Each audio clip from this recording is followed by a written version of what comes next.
Franck Ferrand sur Europe 1, au cœur de l'histoire. C'est l'ombre du Troisième Reich que nous vous proposons cette semaine sur Europe 1, dans les meilleurs moments au cœur de l'histoire. Et aujourd'hui, Franck Ferrand lève le voile sur la vie privée d'Hitler.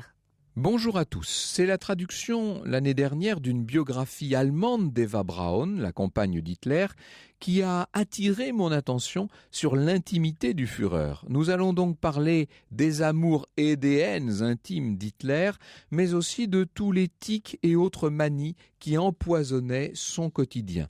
Mon invité est François Kersaudy. Vous savez qu'il est un des grands biographes français d'Hitler, mais aussi de De Gaulle, de Churchill, de Roosevelt, de tous les héros de la Seconde Guerre mondiale.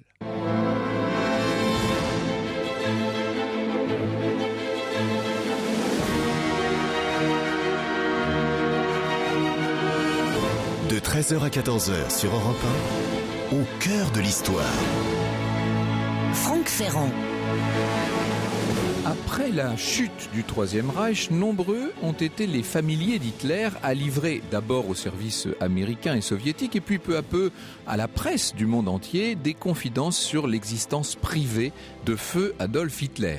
C'était cette époque dans les années 50 et 60 où les revues d'histoire proposaient régulièrement à leurs lecteurs les souvenirs de tel architecte, de tel aide de camp, de tel collaborateur du Führer. Parmi ces confidences, j'aurais tendance à prêter un intérêt particulier à celles du docteur Otto Dietrich, qui ont été reprises un peu partout en 1957. Dietrich était le chef du service de presse d'Hitler et, soit concession aux vainqueurs de la guerre, soit volonté de manifester un certain esprit d'indépendance, il décrit la vie au Berghof, dans le nid d'aigle d'Hitler, avec un détachement et avec une objectivité qui font de son témoignage un document passionnant. Je vous livre quelques notations glanées au fil de ma lecture. Alors, d'abord, Dietrich nous dit qu'Hitler, à Berchtesgaden, vivait très simplement. En tout cas, qu'il avait vécu simplement jusqu'aux grandes transformations qui ont eu lieu, qui ont été opérées sur la villa en 1937, car à partir de 1937, les déjeuners et les dîners revêtent une dimension nettement plus protocolaire. Alors, nous dit Dietrich, les hôtes se rassemblaient dans une pièce voisine de la salle à manger, on annonçait au Führer qu'ils étaient au complet lorsque le quorum était atteint, et à ce moment-là, il fallait attendre parce que Hitler n'avait pas d'heure très précise pour déjeuner. Ça pouvait être entre midi et demi et 3 heures. Ça dépendait des audiences et des conférences de la journée. Et il y avait toujours entre 10 et 20 invités, parmi lesquels on remarquait beaucoup de femmes. Il faut savoir, précise Dietrich, que lorsqu'elle venait au Berghof, Eva Braun amenait sa sœur cadette, l'une de ses camarades de lycée et une ou deux femmes mariées de ses amis, ce qui fait qu'on voyait autour d'elle comme ça un certain nombre de femmes. Alors, Hitler finissait par descendre et puis le maître d'hôtel annonçait à Hitler, et non pas à Eva Braun, que monsieur était servi. Les hommes donnaient le bras à leur cavalière et donc on suivait Hitler dans une espèce de grand couloir bordé de colonnes qui menait jusqu'à la grande pièce lambrissée de bois naturel où avaient lieu les repas. Alors vous le savez, on l'a suffisamment dit je pense, qu'Hitler était végétarien, il ne mangeait jamais ni viande ni poisson. En fait, il se nourrissait presque exclusivement de légumes cuits ou crus, et puis il mangeait des pâtes également. Il ne pouvait digérer ni le pain ni le beurre et pendant très longtemps, la base de son alimentation s'est composée de biscottes et de biscuits, de miel, de sauce tomate, de champignons et de yaourt.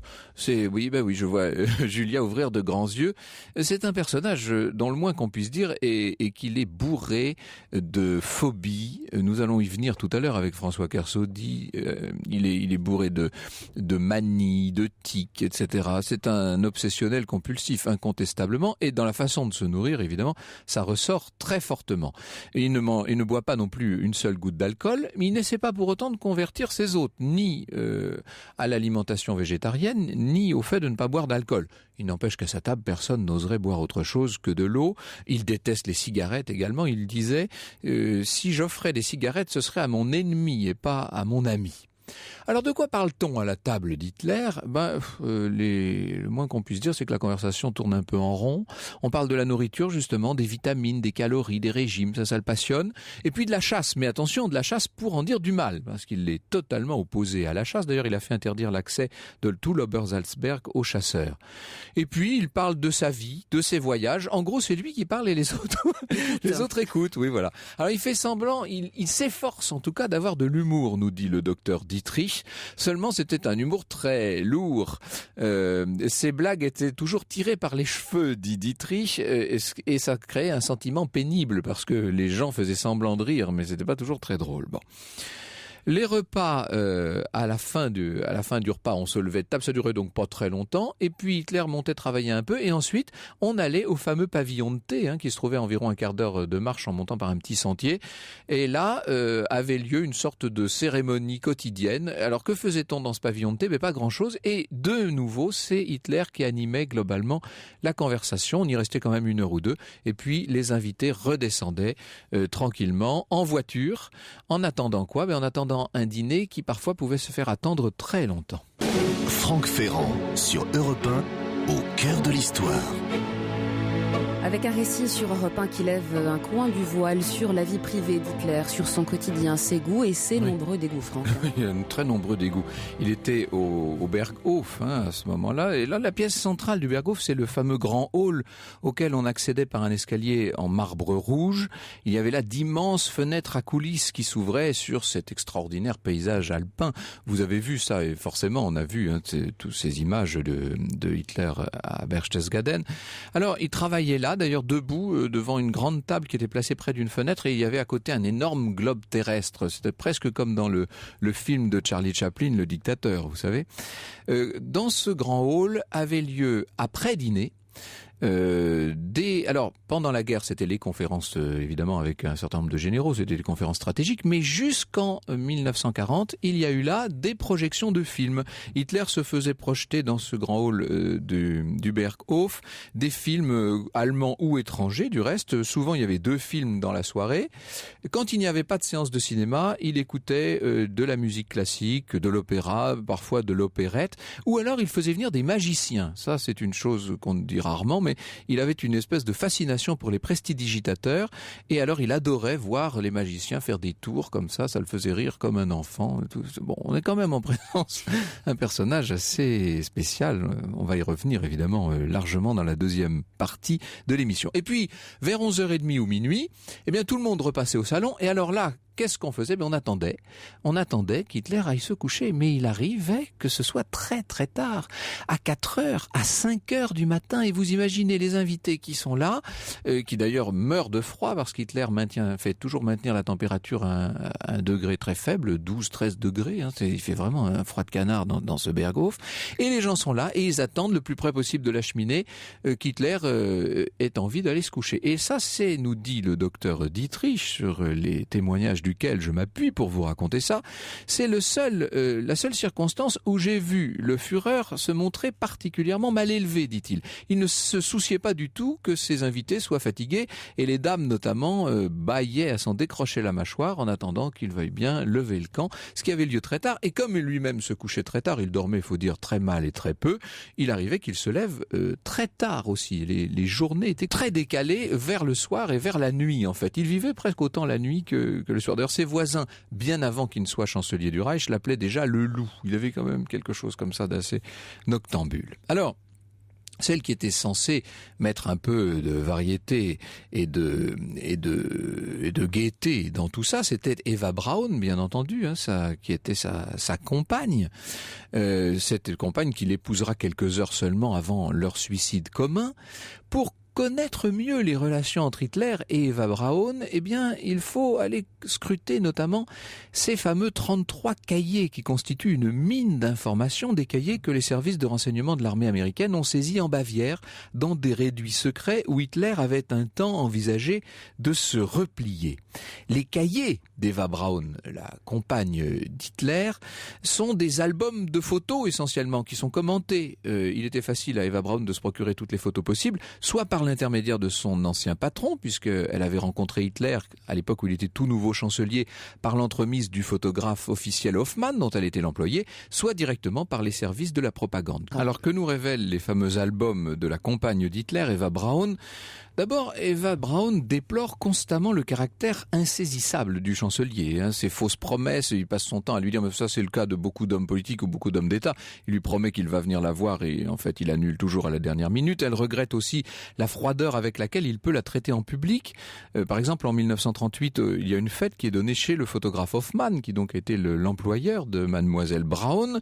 Et Hitler arrive en tant que chancelier et il la salue au milieu des autres sans rien manifester de personnel, ce qui va la plonger dans les affres. Et pourtant, écrit-elle, sous la photo qui montre ces froides salutations, et pourtant il me connaît bien. Le fait est qu'elle est alors sa maîtresse depuis 5 ans. Eva déplore par ailleurs la jalousie d'Hitler, jalousie notamment à l'égard du comte Ciano, vous savez, le gendre et ministre des Affaires étrangères de Mussolini, pour lequel Eva éprouve un peu plus que de l'admiration.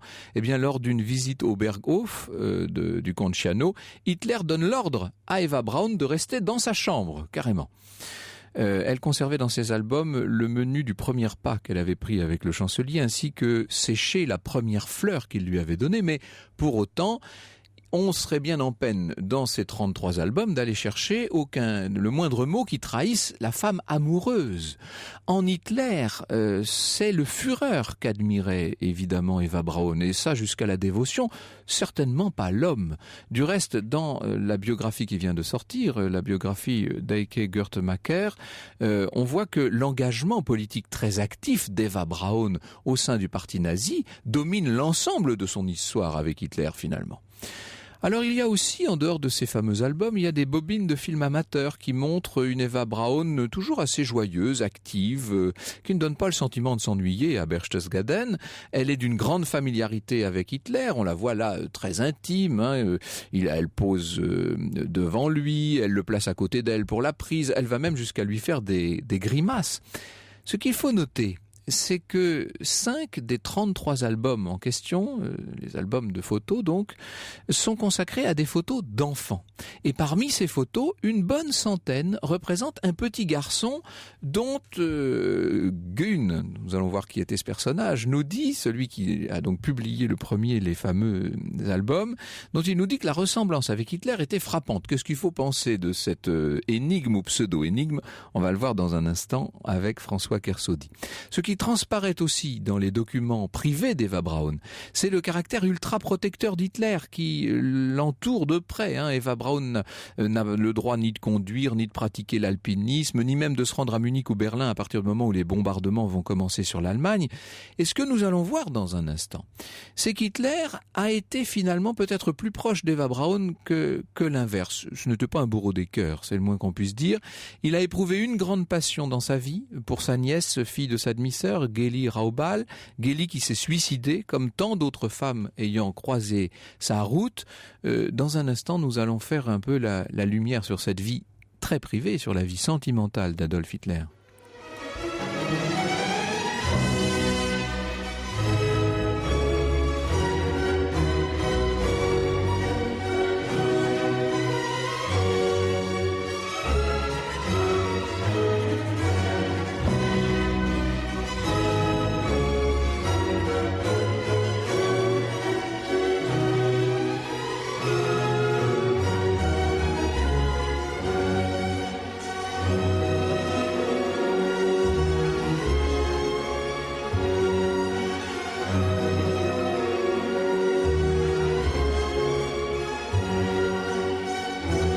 L'ouverture du Tannhäuser de Wagner sur Europe 1.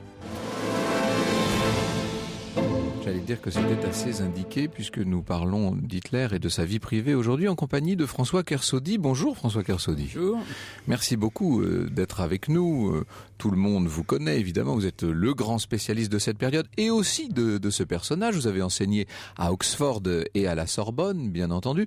Est-ce qu'on peut dire que Hitler avait une vie privée finalement, parce que ce que vous montrez dans votre propre ouvrage, dans la biographie que vous lui consacrez chez Perrin, c'est qu'à partir du moment où l'on entre dans les opérations militaires, avant même la guerre, la vie privée du Führer se confond avec sa vie publique.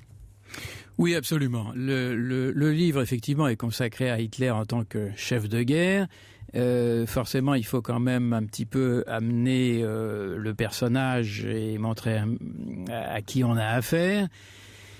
Pour ce qui est de la vie privée, si vous permettez, je vais ouvrir par un scoop, parce que apparemment ça n'est même pas signalé dans la biographie qui vient de paraître. Hitler était impuissant. Donc toutes ça explique bien des choses. Ces histoires de maîtresse, c'est très bien. Il faut voir ce qu'on entend par maîtresse. Ce sont plutôt des amis, alors des compagnes, comment peut-on dire ? Ce sont des faire-valoir. Oui. Alors, il y a, dans l'entourage d'Hitler, on va parler femmes. Hein. Oui, bien sûr. Il y a trois catégories. Il y a les dames d'un certain âge qui ont des attentions maternelles pour Hitler. D'ailleurs, on les appelait les Hitler-Mutti, hein, voilà, les mamans Hitler. Hein, ce sont des dames qui l'ont pris sous leur protection, qui l'ont financé d'ailleurs. Hein, Winifred Wagner, par exemple, hein, Carola Hoffmann, Helen Bechstein, des pianos, etc. Et voilà, Elsa Bruckmann aussi. Mm-hmm. Et toutes ces dames, lui témoigne une espèce de vénération platonique, voilà. Et donc on ne les a pas appelés seulement, d'ailleurs, les mamans Hitler, la garde rapprochée, les gardes du corps d'Hitler, les avait appelés la brigade des bas avarices. Ça donne une idée. C'est pas très politiquement correct, mais bon, voilà. Donc ça, c'est le premier entourage très utile, hein, de ces admiratrices d'âge mûr. Le deuxième, ce sont les jeunes, en général d'assez jeunes filles, d'ailleurs, qui papillonnent dans son entourage et à qui, évidemment, on prête, qu'on appelle des maîtresses, et que Hitler tolère dans son entourage, mais évidemment, dont, y compris d'assez connus, d'ailleurs, comme Unity Mitford, hein, comme Leni Riefenstahl, comme la fille de son chauffeur, comme la fille d'un chanteur d'opéra qui s'appelait Gretel Slezak, etc. Il y en a des quantités, et celles-là auraient sans doute voulu être les maîtresses d'Hitler, pour des raisons qu'on vous expliquera. En fait, elles ne l'étaient pas. Bon, mais elles papillonnaient quand même autour. Et puis, il y a celles qui qui étaient vraiment dans son intimité. Alors la première, les deux que vous avez cités d'ailleurs, Geli Raubal, ça c'est une histoire triste, hein, mais c'est la fille de sa demi-sœur. C'est la seule dont on pense qu'il a pu avoir un sentiment humain pour elle. Hein. Tous ceux qui vous êtes pour le moins réservé, parce qu'on le présente souvent très passionné pour Geli Raubal. Oui, passionné. Oui, enfin passionné à la Hitler. Hein, il avait bien d'autres choses à faire, mais enfin, il avait des sentiments. On avait vraiment l'impression qu'il y avait quelque chose, et donc il était d'une jalousie maladive, et ça s'est mal terminé puisqu'elle s'est suicidée, avec d'ailleurs le revolver d'Hitler. Et donc après ça... Ça, c'est en 31. Alors, tôt, ça, c'est en 31. Ouais. Ça, c'est en Et puis 31. après ça, il y a Eva Braun. Alors, on dit après, c'est pas tout à fait juste, parce que Eva Braun l'a rencontrée en 29. Donc, il n'était pas encore chancelier, et elle était déjà un petit peu amoureuse, mais elle avait 17 ans. Donc, vous voyez, à 17 ans, bon, voilà. Nous revenons sur le cas d'Eva Braun dans un instant, François Kersaudy. Pour qui chante Eva M. Smoke Gets in Your Eyes, parce que Eva Braun, donc la compagne d'Hitler, avait une prédilection pour cette chanson, dont je vous rappelle quelques mesures.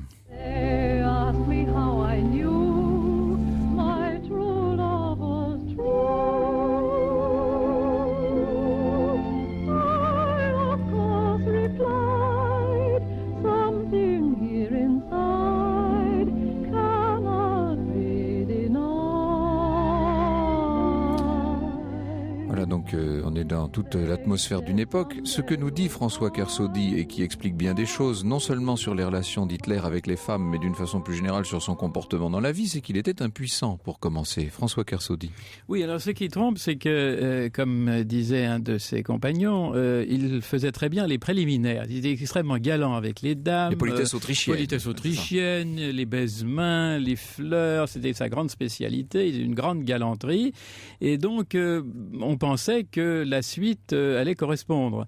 Or, ce que l'on alors là, on le sait parce qu'il y a trop de témoignages.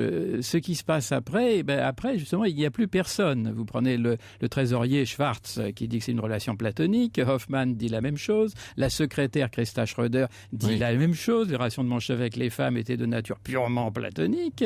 Et puis, alors là où ça devient Otto Dietrich parle d'une phobie de contact, qui est quand même intéressant, la phobie de contact. Mais il y a 2 témoignages qui sont encore plus précis. Il y a le témoignage du couple Esser. Esser, c'est un vieux compagnon, c'était le rédacteur en chef du Völkischer Beobachter, c'était un homme qui l'a bien connu, et Eva Braun faisait des confidences à sa femme. Eva Braun était la marraine de sa fille, qui s'appelait Eva d'ailleurs, et Eva Braun a dit à la femme de Esser, als Mann habe ich von ihm nichts, c'est-à-dire en tant qu'homme, Hitler ne me donne rien. Donc ça, on peut pas être plus précis.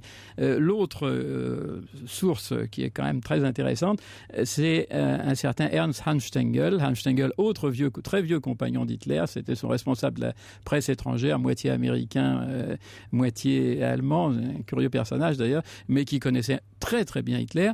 Et qui, lui, est une très bonne source tout simplement parce qu'il a partagé les maîtresses d'Hitler et en fait il a eu les confidences de toutes celles qui avaient passé des soirées prolongées avec Hitler. Et donc c'est vraiment un témoignage de première main, si j'ose dire. Et il dit très simplement, à chaque fois que je leur demandais comment ça s'était passé, elles levaient les yeux au ciel et l'une d'entre elles m'a dit « Ton Hitler, ce n'est qu'un vieux voyeur. » Point. Donc évidemment, après ça, on comprend bien on ne peut pas faire de psychologie facile, mais on peut dire qu'une grande partie de toutes ces phobies, de toutes ces manies qui l'habitaient est peut-être liée justement à ces blocages énormes. Alors oui, certainement. Enfin, moi, c'est très difficile. Aucun psychiatre n'a jamais approché Hitler. D'ailleurs, il n'est pas certain qu'il aurait survécu. Mais c'est certain qu'il aurait fait les délices. Vu le nombre de phobies, il aurait fait les délices d'un psychiatre. Nous avons parlé tout à l'heure de cette passion donc, que vous confirmez platonique avec Geli Raubal.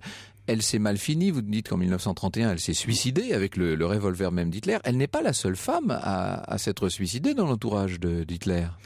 5 sur 6 des femmes qui ont été associées de près ou de loin à Hitler se sont suicidées ou bien ont essayé de le faire. Ce qui fait, ça fait quand même évidemment beaucoup. Alors, la personnalité un petit peu démoniaque du personnage y est certainement pour quelque chose, son impuissance probablement aussi, certainement en tout cas cette espèce d'ambiance qui faisait régner autour de lui, qui était extrêmement malsaine, pouvait aussi pousser à ce genre de choses. Il y a un grand nombre de témoignages de gens qui l'ont bien connu, même avant la guerre, comme Rauschning, qui disait qu'en présence d'Hitler, il se sentait comme sous une emprise et qu'ils avaient beaucoup de mal à s'en débarrasser par la suite. Alors, du côté des femmes, Eva Braun, par exemple, était une femme sous influence. Oui, mais en même temps, on a presque l'impression qu'elle vit une vie quasiment normale. Quand on voit les films ou quand on feuillette justement ces fameux albums de photos, on a l'impression que c'est l'épouse d'un haut dignitaire, comme il y en a tellement, et qu'elle a même sa vie à elle, assez indépendante, toujours assez joyeuse. Elle met en scène, c'est quelqu'un qui met en scène, elle a des dons pour la photographie de toute évidence, elle a travaillé pour un photographe, et elle filme la vie qu'elle voudrait mener, qu'elle aimerait mener, et il faut voir que c'est un couple extraordinairement mal assorti. Vous avez dit que Hitler ne fumait pas, ne buvait pas, ne mangeait pas de viande, etc., etc. Eva Braun fumait, buvait. Elle adorait danser. Alors que lui ne dansait pas. Adorait faire du sport. Hitler ne dansait évidemment pas, n'a jamais fait de sport de sa vie. Et elle adorait s'amuser, elle adorait sortir, elle adorait voyager, ce qu'Hitler évitait comme la peste. Et donc, elle essayait de se faire une existence. Elle était beaucoup plus heureuse d'ailleurs quand Hitler n'était pas là, en fait, tout en souhaitant qu'il revienne. Enfin, c'était très curieux. C'est pas un syndrome de Stockholm parce qu'elle n'était pas vraiment prisonnière, mais c'est une femme qui est sous emprise. Sinon, on ne comprendrait pas ce qui s'est passé à la fin. Elle admirait incontestablement le leader politique, elle bénéficiait du statut qu'il lui prodiguait, mais à côté de ça, moins elle voyait l'homme et mieux elle se portait. Oui, je ne sais pas si elle était consciente elle-même. En tout cas, elle était très malheureuse de ne pas être considérée comme la première dame du Reich, parce qu'en fait, elle était cachée. Vous avez parlé de Ciano, c'était pas seulement Ciano. À chaque fois que venait un dignitaire étranger, personne ne voyait Madame Eva Braun. Mademoiselle Braun, on ne savait pas qui c'était. Les Allemands, d'ailleurs, ne l'ont su qu'après son suicide. Au cœur de l'histoire revient dans un instant. Franck Ferrand. Et nous sommes toujours avec François Kersaudy qui consacre une biographie à Hitler chez Perrin, Franck. Et François Kersaudy, un de nos auditeurs, Johan, nous rappelle que j'avais promis la réponse à une question, la question que posait Néringen à propos de cet enfant qui figure sur plus de 100 photos avec Hitler et qui ressemble à Hitler comme deux gouttes d'eau, nous dit Néringen.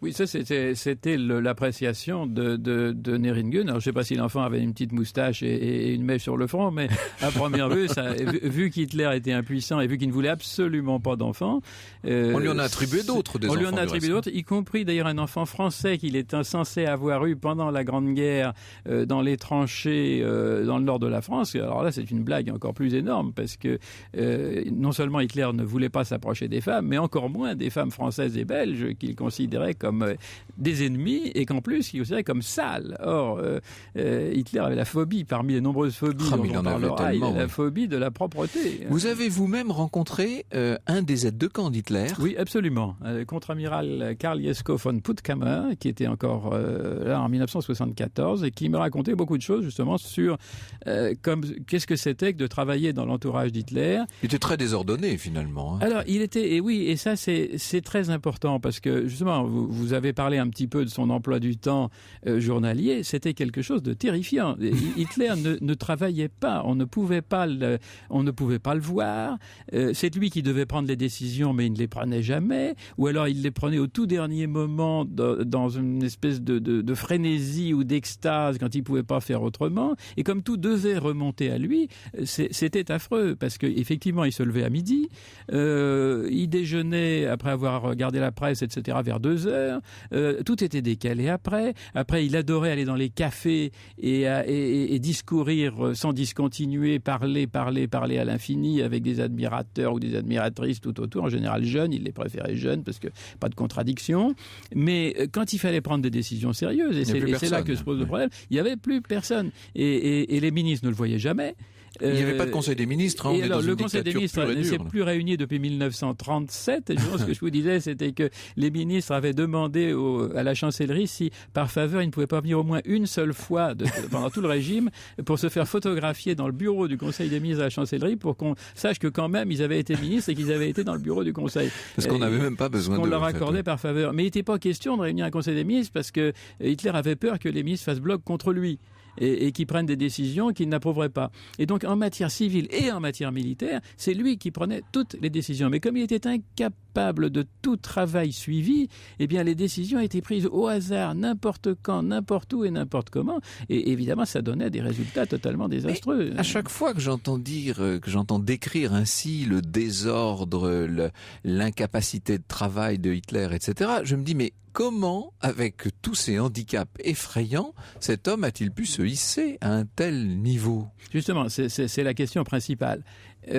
Sur la conquête du pouvoir, il était remarquablement organisé parce que c'était un comploteur né. Par contre, c'était un organisateur absolument terrifiant. Il ne savait pas organiser. Il avait des gens pour ça. Qui ne laissait pas faire, d'ailleurs en général, parce qu'il était très méfiant.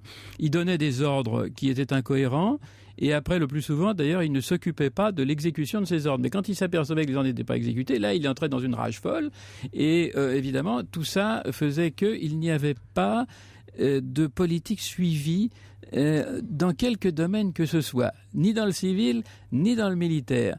Et les ministres, je vous ai dit, étaient insignifiants. Le chef d'état-major ne servait à rien parce qu'il ne pouvait prendre aucune décision autonome. Il y a une institution qui s'appelait l'Oberkommando der Wehrmacht, qui était donc le commandement supérieur de la Wehrmacht. C'était la courroie de transmission des ordres d'Hitler. Elle ne prenait aucune initiative.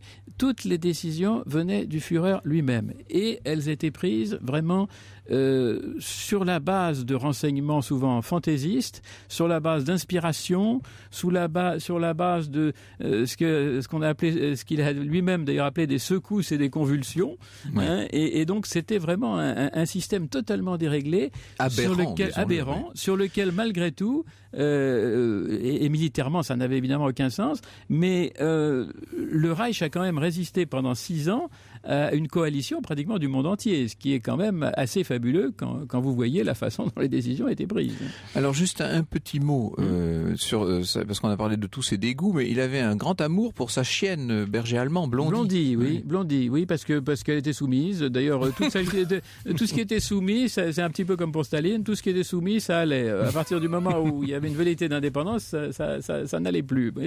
C'est quelqu'un qui était aussi, il faut bien le dire, terriblement complexé. Il s'était déclaré comme le plus grand chef de guerre de tous les temps, mais ça, c'était pour la galerie. En fait, il avait des doutes. Et il avait raison d'avoir des doutes. Il avait de bonnes raisons d'ailleurs d'avoir des doutes. Et donc, il lui fallait être entouré, c'est ce que m'avait dit d'ailleurs son aide de camp. Pourquoi est-ce qu'il se confiait à ses aides de camp et qu'il parlait librement devant ses aides de camp et ses secrétaires? Parce que c'était des gens soumis. Mais à partir du moment où il se trouvait en présence de généraux qui, eux, connaissaient la guerre et qui avaient été formés pour ça, eh bien, il était très mal à l'aise et donc il aboyait, il donnait des ordres et il n'y avait pas de discussion. Il n'y avait jamais de discussion. Si vous me demandez qui était le conseiller militaire d'Adolf Hitler, je dis il n'en avait pas. Merci beaucoup François Kersaudy. Je rappelle évidemment votre biographie d'Hitler chez Perrin. Également, vous avez retraduit et présenté les confessions d'Eddie Chapman. Ça s'appelle Ma fantastique histoire. Ça sort chez Texto aujourd'hui. On fera peut-être une émission sur le sujet parce que ça mériterait. Hein. C'est un personnage tout à fait extraordinaire, un agent double. Agent double fantastique. Oui. Il a été décoré de la Croix de Fer par les Allemands d'ailleurs, tout en les trompant pendant tout le temps. Et c'est un ancien perceur de coffre-fort. Enfin, il a eu une vie absolument extraordinaire. Et puis, vous avez également été le biographe, bien sûr, de Churchill, de De Gaulle, de la relation des deux, de Lord Mountbatten aussi, qui ferait l'objet d'une belle émission. Que de projets quand on vous rencontre. Et un bel homme, mesdames, un très bel homme. Bel homme, mesdames, un très bel homme. Bel homme, mesdames, un très bel homme. Bel homme, mesdames, un très bel homme. Bel homme, mesdames, un très bel homme. Bel homme, mesdames, un très bel homme. Bel homme, mesdames, un très bel homme. Bel homme, mesdames.